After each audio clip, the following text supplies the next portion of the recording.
USPS is in the news again. I talk about the new Etsy messaging feature and some FAQs on that. And the Etsy Design Award winners are out. All that and more in this episode of Etsy Seller News. Let's go.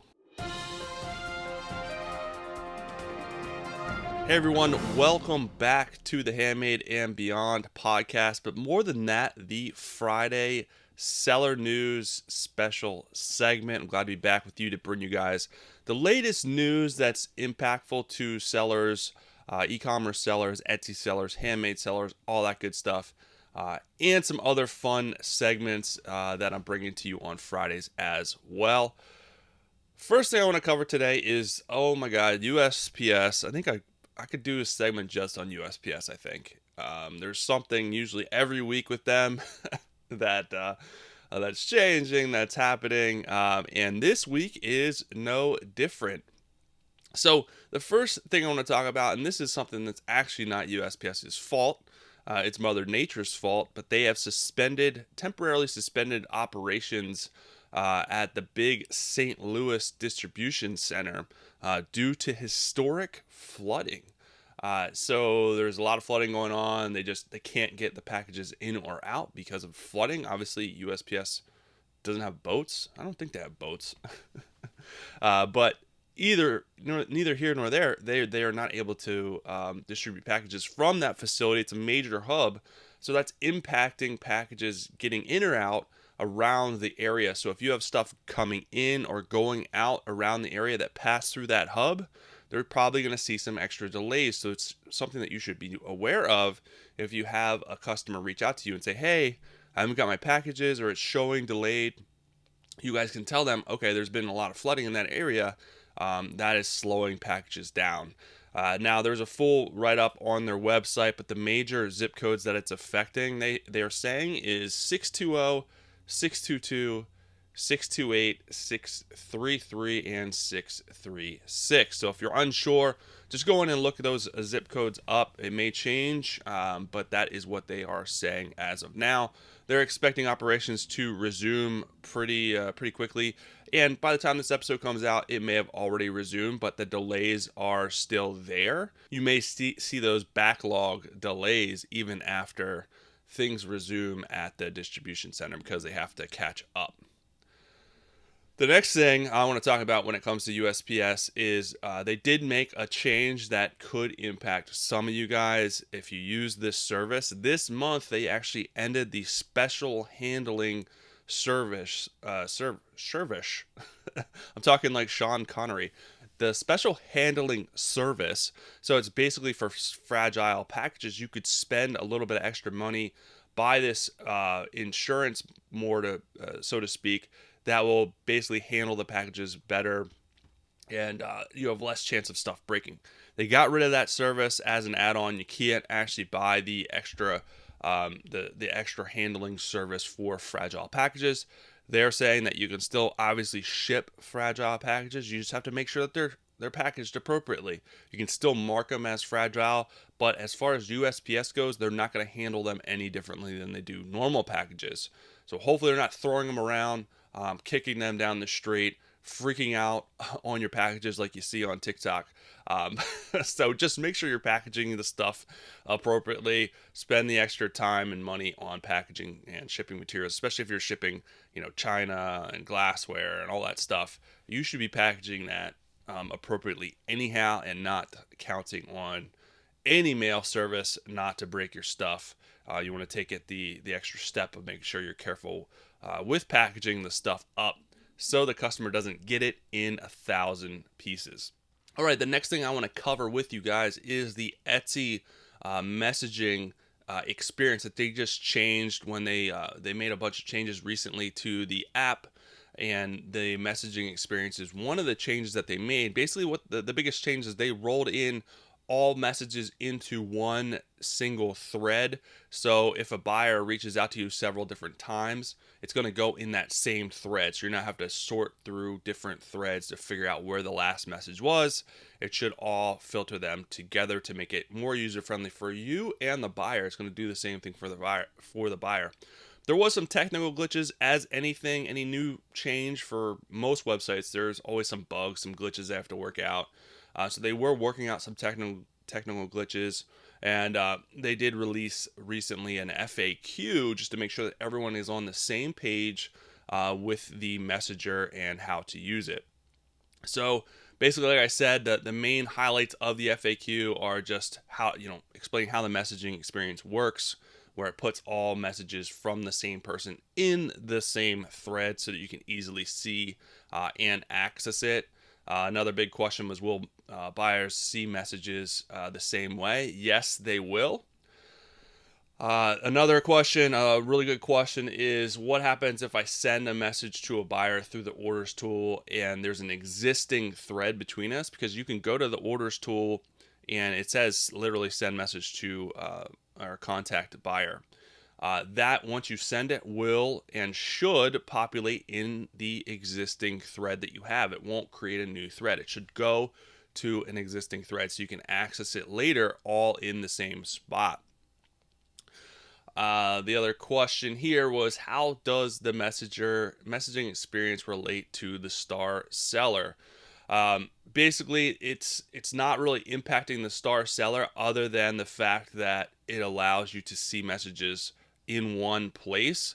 The star seller still expects a 24-hour response to incoming messages, so just make sure that you are responding to messages within 24 hours or marking them as spam if they are spam, and then you'll be on par with getting the star seller badge for the for sending out messages for your responses, so to speak. Also, to piggyback off that, as far as the star seller goes, since it's putting messages in the same thread, you technically don't have to respond to existing messages within that 24-hour period. So if someone sends you a message, you respond to it in 24 hours, and then down the road they send another message, it's not going to create a new thread, so it's not going to expect a new response in 24 hours, even though it's going to populate it in that old thread. But you're still going to want to respond to it in 24 hours, but it's not going to, quote unquote, ding you for star seller. And lastly, I guess with the change, I didn't notice this, but I guess they were putting sent messages at the top of the inbox and basically showing that they were sent. They've took that away and put them actually in your sent inbox folder so you can see what messages you sent out to contacts, to buyers, etc., to avoid the confusion. But that is it as far as the star seller FAQ goes. They just wanted to roll that out so everyone is on the same page. Nothing major, nothing earth shattering, but I just wanted to cover that so you guys know what's going on as far as the messenger app, because communication with your buyers is very important, and it's something that you want to make sure that you are on point with, because it will single-handedly help you get more 5-star reviews and more orders if you're responding to questions fast. So I wanted to make sure that I covered that for you guys. All right, the next thing I wanted to go over is the design award winners are out. I'm going to post a link to an article that has all of the winners, but I wanted to go over the grand prize winner and show you guys. This is something that Etsy does every year, that you can fill out an application, apply to be a design award winner, and then they go through and pick winners. I would recommend everyone do it. It's not going to hurt anything. Worst case, you don't hear anything. Best case, you win. So if you feel good about something that you sell, make sure you're going in and applying every year. And they send out emails and notifications as to when that competition is rolled out. So the grand prize winner is a large piece of hanging wall art. And if you're watching this, I'll post a picture of it so you can see what I'm talking about. It's I guess contemporary wall art. I'm not like into abstract wall art and don't know all the terminology and stuff like that, but it does look pretty cool. I guess it's an art deco piece. At least that's what they're saying in their keywords. So if the artists out there, be the judge as if this is correct. But it's a pretty cool piece. I could see this being kind of reminds me of like Sedona, Arizona, something like that. But it is a pretty neat piece. So that is the grand prize winner. And I forget what they win. I think they win some there's some type of prize money. I can't remember exactly off the top of my head what they won. But this piece alone, I think it's important to note, has sold 672 times at $190 a pop. So that is quite a chunk of change. They're doing really well with this piece of art. Clearly, it's super popular, and I'm assuming that kind of helped play into them winning as well. Even though I don't think the number of sales is something major, I think they do want to prove that people are buying it. I think that's important too. If you're going to win a grand prize for something that you're selling, you want to make sure that it's actually selling. But yeah, this is doing really well. It's sold a lot. It looks pretty neat. So that is the grand prize winner. Now go and check out the article. I'll post a link. Like I said, there's other categories in there. You know, childs. There's like ones for something children related, child related. I don't know why I can't talk today. Anyways, there's different categories in there that they pick winners for. So definitely go and check that out and kind of see what is out there, what's winning. And as a Etsy seller, it's just kind of neat to see that type of stuff. All right, now it's Friday, and by the sound of that music, you know what time it is, what segment is coming next. It is the famous Freaky Friday segment where I go into Etsy and find some of the weirdest, coolest, funniest listings out there and bring them to you guys so you can kind of see what's out in the marketplace. And not only that, what is selling and what's possible. So this is always a fun segment that I like to do. I like to go and dive into Etsy and see what I can find that's the absolute weirdest, funniest, or coolest out there and bring it to you guys. Again, I will post pictures if you're watching this on YouTube, on the blog, wherever you're watching. I'll post the pictures. If not, I will try to describe it as best as I can. Everyone knows that I am a wordsmith and I'm doing really good with words today. So I look forward to that. So the first thing that I have for you guys is the accountability banana. This is an accountability banana where it has big eyes with an eyebrow up like The Rock, and it's pointing at you to make sure that you are getting your work done if you're working from home. This banana is really invested in you and your success. So every time you feel like you want to slack, you are not motivated, you look up on your shelf and you see the accountability banana, and it gets your, a warm rain washes over you, and you're back in the groove, and you're ready to go. You're ready to work again. So the crazy thing about this is it has 400 sales at $34.95 a pop. So quite a chunk of change for this accountability banana. I think a lot of people, especially during COVID, are working from home. So it's proven there's a lot of slackers out there that needs accountability from a banana. So they are making sure that you guys are getting the accountability and the motivation that you need to be successful and not get fired from your job. All right, moving on. This next one, I don't know what to say. It is a pet nugget, a pet chicken nugget in a little glass case, and it has a little eyeballs and a little mouth on it.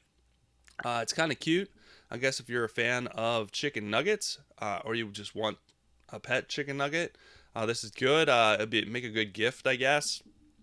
But it is pretty cute. I guess you can personalize it to have something, say something on the description card. You can add a heart on it, a mini heart. I don't know. I don't really know what to say about this other than the fact that it is definitely interesting, definitely a little weird.